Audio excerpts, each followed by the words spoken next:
নিজের বাড়িতে ফিরলেন বড়োত্রার বিধায়ক জীবনকৃষ্ণ সাহা। চাকরি নিয়োগ দুর্নীতি কাণ্ডে সিবিআই হেফাজতে ছিলেন বড়োত্রার বিধায়ক জীবনকৃষ্ণ সাহা। 2023 সালের 17 এপ্রিল তিনি সিবিআই হেফাজতে যান। তারপরে দীর্ঘ 13 মাস জেলবন্দি থাকার পরে সুপ্রিম কোর্টের নির্দেশে জামিন পেয়েছেন। সম্প্রতি অবশেষে তিনি শনিবার রাতে পৌঁছালেন আন্দি গ্রামে। নিজের বাড়িতে এসে পৌঁছালেন বড়োত্রার বিধায়ক জীবনকৃষ্ণ সাহা। জীবনকৃষ্ণ সাহা বাড়িতে পৌঁছানোর আগে আন্দিতে কালীতলাতে প্রণাম করেন স্বস্তিক জীবনকৃষ্ণ সাহা। তারপরে তিনি বাড়িতে উপস্থিত হন। তাকে ফুল এবং চন্দন দিয়ে প্রদীপ দেখিয়ে বরণ করে নেওয়া হয় এবং পরবর্তীতে তাকে মালা পরিয়ে অভ্যর্থনা জানানো হয়। দলীয় কর্মী ও সমর্থকদের উচ্ছ্বাস ছিল চোখে পড়ার মতন। যদিও জীবনকৃষ্ণ সাহার কথায় আইনের ওপর পূর্ণ আস্থা আছে, আগামী দিনে আবারও রাজনীতিতে সক্রিয়ভাবে প্রবেশ করবেন বলে জানিয়েছেন জীবনবাবু। কেমন লাগছে, কিভাবে কাটছিল দিনগুলো? সত্যি খুব ভালো লাগছে। আজকে আমি এটা গর্ব করে বলতে পারি, সত্যের জয় হয়েছে। আর আজকে দেখতে পেলেন আপনাদের সামনে, মিডিয়ার সামনে দেখতে পেলেন যে আজকে কর্মী বা যারা আমাদের দলের সমর্থক আছে তারা সত্যি খুব আনন্দিত হয়েছে, উৎফুল্লিত হয়েছে। আমিও তাদের সাথে সাথে আমিও খুব আনন্দ গর্ববোধ করছি।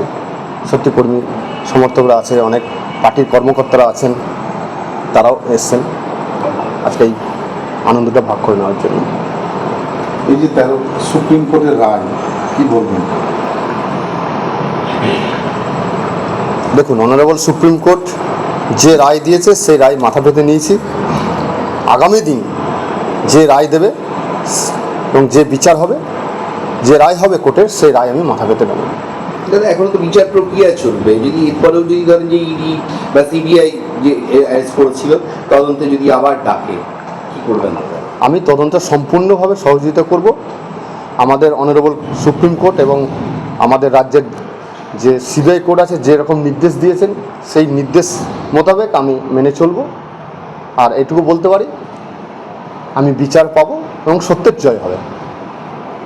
এই 13 মাস ধরে রাজনীতির বাইরে আবার রাজনীতি আইনে ফিরলেন, কীভাবে আবার সব কিছু গুছিয়ে নেবেন?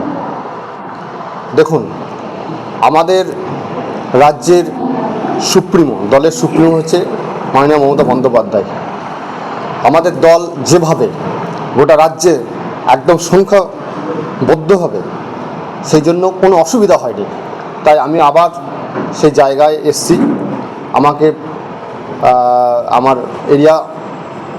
এলাকায় ঘুরতে হবে, মানুষের যে চাওয়া পাওয়া বিষয়গুলো নিয়ে আমাকে লিপিবদ্ধ করতে হবে। আবার আমি আমার নেত্রীর কাছে সমস্ত উন্নয়ন নিয়ে আমি তুলে ধরবো, এটাই আমার কাজ। 13 মাস পর কি আবার বিধায়ককে কাল থেকে রাজনীতির মাধ্যমে দেখা যাবে? আমি তো রাজনীতির মধ্যেই আছি।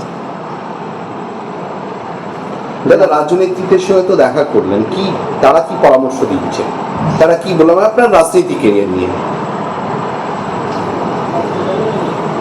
তারা বললেন যে কাজের মধ্যে থাকতে, মানুষের সঙ্গে থাকতে, আর আমাদের দলের যেটা মূল বিষয় উন্নয়ন, সেই উন্নয়ন একদম জনদুয়ারে পৌঁছে দিতে।